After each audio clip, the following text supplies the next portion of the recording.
Hi, my name is Ari, and I'm so happy you have chosen to watch an episode of our podcast, the Growth, Grace, and Gratitude podcast. I was inspired to start podcasting as a kind of shift that I had from the dance world into journalism. I grew up dancing ballet, and I have performed with the New York City Ballet, Miami City Ballet, at Alvin Ailey American Dance Theater, and in Madison Square Garden. So my overarching experience in dance has really inspired me to open up conversation that affects and influence our mental health. We have experts from every field to just talk about things and to find some level of growth, grace, and gratitude within each step of our evolution. I also want to mention that we have spiritual courses available for anybody that wants guidance on their spiritual journey, and if that includes coaching, we have a lot of guidebooks about inner child healing and mental health support and relationship guidance. And for students, we have great tutoring for writers who want to build on their journalistic skills or who want to publish their first novel, who want to work on their writing in general. We have courses in dance, ballet, yoga, and Pilates. So whether you are advanced or brand new, our classes are held on Zoom, and we have options for personal classes or group classes. And for writers, there's also an option of the typewriter. So if you have a typewriter that needs repair, we can repair that for you. And if you need a new typewriter, you can purchase a beautiful typewriter and start the writing process at your own pace. If you would like to have me on your podcast or would like to be a guest on my podcast, or if you want us to answer your questions in an upcoming episode, please send us an email at growthandgracemindset@gmail.com. And if you like our shows and they resonate with you, please consider giving our show a rating of 5 stars. Give us a comment, follow us, and just enjoy the episodes. Thank you so much for sharing your time and your journey with us. I hope you enjoy the show. Welcome to the Growth, Grace, and Gratitude podcast, where we talk all things energy, mental health, well being, inner child, awakening, spirituality, business tips, and so much more. And today we will talk a little bit about energy healing, the inner child, and how to connect to your true self with Derek O Shea. He is a gifted energy healer from Ireland, now based in Spain, who supports clients worldwide in creating rapid and lasting transformation.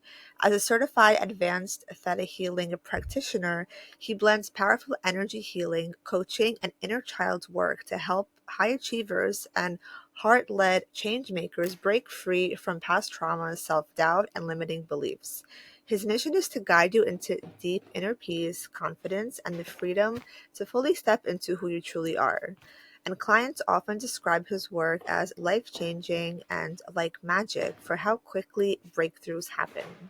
So, what a beautiful bio, and so excited to chat today. Thank you. Me too. Nice to connect. Yeah, it's so awesome. I love connecting with people who are on the journey to like their own inner child awakening because I feel like so many empaths reconnect to their inner child when they are on the journey of ascension and transformation, and it's a beautiful kind of holistic experience, and it's also very challenging. So when it comes to like coaching clients and you have such beautiful like reviews being life changing and like magic, how does that work so quickly when it does come to like peeling back those difficult layers of stagnancy and trauma? Okay, so how it becomes like that is just with the process we're actually using. So, I mean, there's different processes people can go through in terms of their own healing. There's lots of different techniques out there. I'm just using techniques that go really deep that can actually create that fast transformation. So, I use a technique called Theta healing, okay? And this is a technique that allows us to basically identify and release subconscious limiting beliefs, that we're carrying since our whole life, since we're kids. But this technique allows us to release these subconscious beliefs from the subconscious, but like really fast, you know? It's just like we're just taking it out and replacing it with a new one. That's how fast and how good this technique is.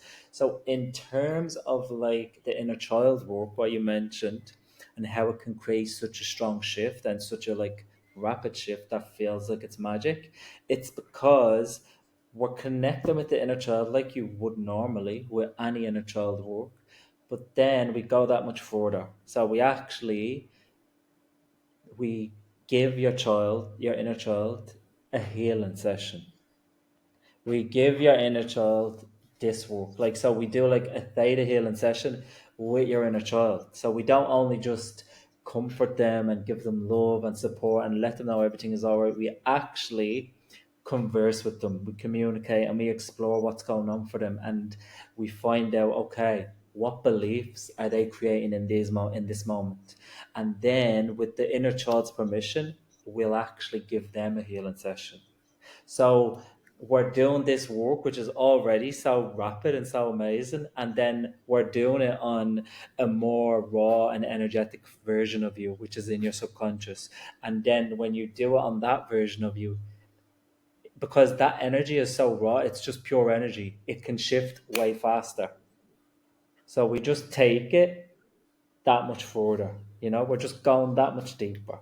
You know, so that's how, like, when we do that with the inner child, it can literally dissolve lifelong blocks, lifelong emotions, lifelong anxieties and fears and insecurities in that moment. It can dissolve them that fast. That's how That's amazing it is. amazing. That's Yeah, so cool. Yeah, and I think that's so interesting how people are also starting to realize now the impact of energy and how, like you mentioned, how rapidly and quickly it does shift. That's such a kind of surprise for many people because usually it takes people traditionally so long to kind of get over their traumas and figure out what is the root cause because it's like nobody wants to go that deep or nobody wants to go down this rabbit hole of their own psyche and of course. emotions, emotional trauma. When it does come out on the other side, what are some experiences or feelings that the inner child can like now feel that the layers are off of it?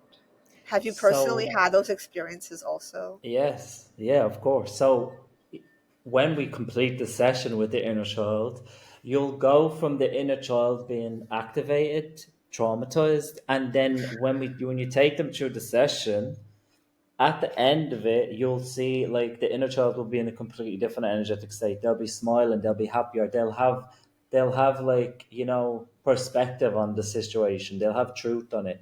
But then also, because we've had a healing session with them and we've also done all the other inner child ingredients that you do, it's like they've been able to let it go. And then you'll see the inner child, you'll leave the inner child actually just playing there and just being happy. So that's the shift. Like, so basically, that leaves the inner child being completely at peace, feeling happier, feeling secure, feeling protected. And that's exactly what they need. And when the inner child version of you can have that, combined with actually releasing and letting go of the trauma they've been holding on to, that creates an amazing ripple effect that literally comes up all the way through your whole entire life to you now in the present. And that's how you can dissolve patterns, like lifelong patterns, instantly. And what I will say to what you just said at the start of your last the last thing you said, the start of it, you said people generally feel like it can take a really long time to uncover your traumas and heal from it, because that's what people, I think, well, this is my point of view. I feel like that's what people are are believing because they haven't actually been shown another way. For example, a lot of people in this reality are of the belief that the best thing that you can do for your past trauma is just to spend a lot of your life in therapy.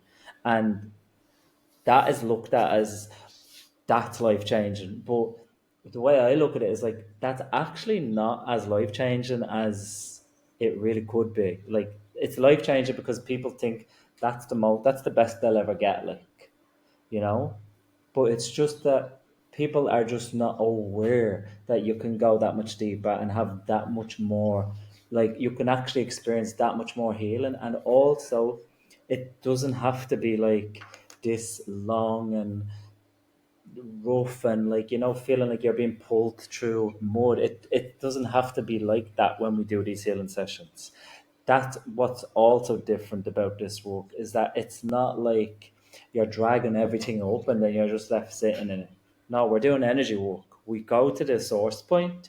Yes, we'll feel the emotions, we'll feel the charge connected to those events. But once we do the session, once we do the work, that's all gone. So then you're out of it. So you leave these sessions feeling relaxed, at peace, like completely changed from that situation. So that's the difference. And if there's one message I could get through with that with everything I just said, is that no, it doesn't have to be a big long take all your life, take years and years and years to heal from your trauma. It really doesn't have to be like that. You just have to find the right techniques. There's plenty out there, and this is one of the best. Yeah, that's so great. A lot of people do start out with going to like talk therapy and explaining and expressing themselves. And I think in one way it's a great first step because you are releasing stuff from the throat chakra, and that's an important chakra Exactly, to you kind of are. get activated. But I feel like oftentimes there's no limit to kind of like circulating in that same stagnancy in a way, because if you keep repeating the same words over and over again, you'll feel like, okay, I'm not really leading anywhere productive. I wrote an article about having like a moment of silent, like silent therapy, and trying to like not speak for a few hours in the day if you have like a safe space and you feel like inclined to just see how that, how that feels. And a lot of people reported back feeling like, wow, there are so many subconscious thoughts running around in the mind that it's like almost not necessary, because if you silent that and you don't react with this fight flight response of the nervous system, you're kind of in a way empowered to just listen to those thoughts, let it melt away. And also, I feel like that's energetic integration of your past traumatized self, and you're just choosing not to listen to those voices. And in a way, you have to kind of like ignore those voices, because that's going to help break down the past timelines. And whatever we respond to energetically, that's the timeline we're going to be on. That's why like affirmations are so beautiful. And even when you're like speaking to how you're speaking to yourself, that's your inner child, and how you relate to yourself, how kind you are to yourself. There are all these different ways to kind of plug into your inner child and reconnect to that version of yourself and that innocence of yourself. And it takes a level of authenticity and transparency. And you have to be vulnerable, right? Because otherwise, you're not Yeah, going to get to the root of your inner child. of course. Yeah, completely. That makes total sense what you just said. I love that share. Okay, and then what I will add to that is, it's like you said. So this was an important thing that downloaded. You said it's important to just ignore those voices. You know, okay. Sometimes it can be very hard for people to ignore those voices because they're just so ingrained, and they're really deeply ingrained on a subconscious level. So what can really, like, the fastest way to quiet the voices is to actually remove them, and the best way to remove them is to actually go to the root and do the energetic work.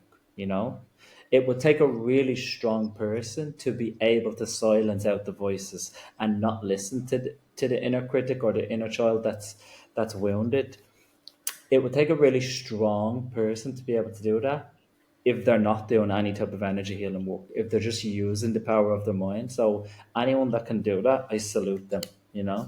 I couldn't, and like many of my clients that come to me can't do that either. So they want to just go there and actually resolve it all. So when you resolve it energetically, that's when the voices stop, you know? 100%, yes. And that's why things like energy work and things like somatic healing is so important, because I grew up dancing ballet, and the art of just like being in your body and feeling connected to your body is so huge, because I feel like oftentimes when Yes. we dissociate, that's because we're not present within our body, and that's become so traumatizing and difficult to just, be present. And oftentimes in my dance classes, I have like all kinds of kids and adults that are able to kind of come virtually and take a class and just like reconnect to their body. And it's such a beautiful feeling after years of trauma or after experiences where, you feel disconnected from yourself. Those first moments of reconnecting back to yourself can also be a little bit traumatizing, because you're getting reacquainted with yourself in the present moment. And I feel like that's also a little bit eerie, because you haven't like been there in a long time. Like, what kind of Yeah, advice of would you give to course. people who are like just meeting this version of their inner child, and they're like, I'm not even sure how to be around this like newer version of myself? Um, well, so first of all, the best advice I can give is just to make sure if you're doing that, make sure you're doing it in an environment where you're actually supported doing it. Like make sure you're being facilitated by someone. For example, if you're doing it through somatic dance, make sure you're doing it with a somatic dance teacher who's gonna be able to hold you in that, like who's gonna be able to guide you. If you're doing it through energy healing work like what I do, make sure like you're doing it with someone who knows what they're doing, who can guide you through that, because it's going to feel uncomfortable connecting with these parts of yourself initially because you're not used to it. But if you're being guided and led by someone who knows exactly what they're doing, it adds an extra layer of safety for you, so you can actually feel safe to just do it, even though it will still feel stretchy. You get me? That's amazing. Yes. So the Yeah. advice is make sure you have good support when you're doing it. Don't just try and do something like this on your own. you And know? yeah, yeah. And that opens up such a good kind of level of self-awareness that we have to go on this journey also, because to be like, who is actually around me and are they supporting me? Because oftentimes we have to become aware of like the friends we have and the acquaintances we interact with, to really see if we are unconsciously connected to them out of, Yeah. guilt or fear or like whatever the reason is, or are they actually friendships that can see us through our ever changing evolution. And I think that's one of the most important journeys also, as we evolve, as we go on our journeys of integration and energy work and just healing, because we always want people around us who are also on the same kind of wavelength, because then it's going to be easier to Totally. connect with our own self also. It's like, you are who you surround yourself with. So we kind of not even realize it, we start acting like people who we interact with. So it's an interesting experiment to just pay attention and like try different friendships and see how it impacts you, because sometimes we'll be so used to certain people draining our energy, but because we've been accustomed to maybe growing up with them or making friends in school, we completely lose sight of their impact on us. And I think it's so important to question that sometimes, especially when you are in a rut or you're going through a season of sadness or depression, to just look around and see if people around you deeply actually care about you. That's important, right? Yeah. Yeah. Or if they are, I don't want to say if they are a part of the problem, but it's like look around you and see what's the environment you're keeping yourself in, Yeah. because it can just take one a tweak like that of switching up your environment, and that can make a huge difference to like your evolution in getting out of that depression or anxiety or whatever. That can just be one of the steps, that can help you. Yes. Exactly. Yes. And it's also from another perspective, sometimes, if we have to work with people like that, or we have to have them around as family or something like that, we can also kind of learn the art of detachment. And that's also important, because we're not Yeah. always able to have those right people in our lives all the time. And I think the art of attachment is great too, because you're still able in a way to like preserve your self-respect, but you're not going to just go out there and, explain all of your feelings or everything you're going through. And sometimes people have to learn the hard way that it's okay to feel what you're feeling and whatever you're going through, to accept that. But maybe other people won't resonate with that, and not to take that as a form of Personal. neglect. Yeah. Like, yeah, of course, because some people are just where they are. It's just about realizing that not everybody will come with you on the journey and rise up. But if they don't, it's nothing. It doesn't mean anything bad about you. So it's about really getting comfortable with just that, and just leaving people where they are. And you can still have, for example, let's talk about family. You can still have like relationships with family and still leave them where they are. There's that level of detachment you can create where you're just like, okay, I'm here where I am, and they're where they are. I can still love them, and we can still spend time together, but they don't have to get me completely. They don't have to understand why I'm doing this and what I'm doing, because where they're at, their level, their perspective, or the beliefs that they hold doesn't allow them to get me and understand where I'm at, you know. But you can still have that. You can have that understanding, and thankfully, I've been able to actually reach that point myself, and it's really refreshing to be able to be there. That's beautiful too, because also as empaths, there's a deeper desire to connect with friends and family. And if you can begin the conversation to see, what role your family or friends are going to play, that's also kind of beautiful to see, because sometimes you'll be invited in and your family and friends will be like, oh, this is so interesting, thank you for sharing with me. So I think it takes courage to put yourself out there and just be honest and authentic, because also sometimes your family even gets deeper, and you start to heal ancestral timelines, so your soul intertwines deeper within your family dynamic. So it really depends, like who's open enough, and like you mentioned, like what level they are, because everybody's on different like journeys and timelines. So it's a beautiful opportunity to connect if it's possible, and if it's not, don't beat yourself up about this, and don't over ridicule yourself, because everybody is on their own timelines. And I think Exactly. the challenging and the beautiful part of that is knowing your journey as credible, and knowing your self-worth is that you're still worthy even when people don't fully integrate you into their reality. And I feel like that's a huge lesson for a lot of people in growing and shifting attachment styles. Is having a secure attachment means that you find value within yourself, within your purpose, and within your path, regardless if people are approving you, crediting you, and that takes bravery. Yeah, totally, totally. And do you have any last messages for our listeners? Yes. So In pub- on the topic of inner child healing, I have a masterclass happening this Tuesday, the 20th of May, 2025. And it's a free energy healing masterclass for high achievers, conscious leaders, and entrepreneurs that want to really figure out how they can do this, how they can heal their past wounds effectively, permanently, so that they can step into leadership, and lead with confidence, calmness, clarity, no anxiety, no trauma, no BS. And yeah, this is happening this Tuesday, and you can sign up with the link that I'm going to share with you. It's going to be here in the notes. Yeah, and it's going to be amazing. So Fantastic, if fantastic. you resonate with it, join us. If you listen to this and then it has already passed the 20th, you can still sign up with the same link, and you can get the replay sent to you, and it'll still be just as effective. Fantastic. And where can people connect with you and see your content?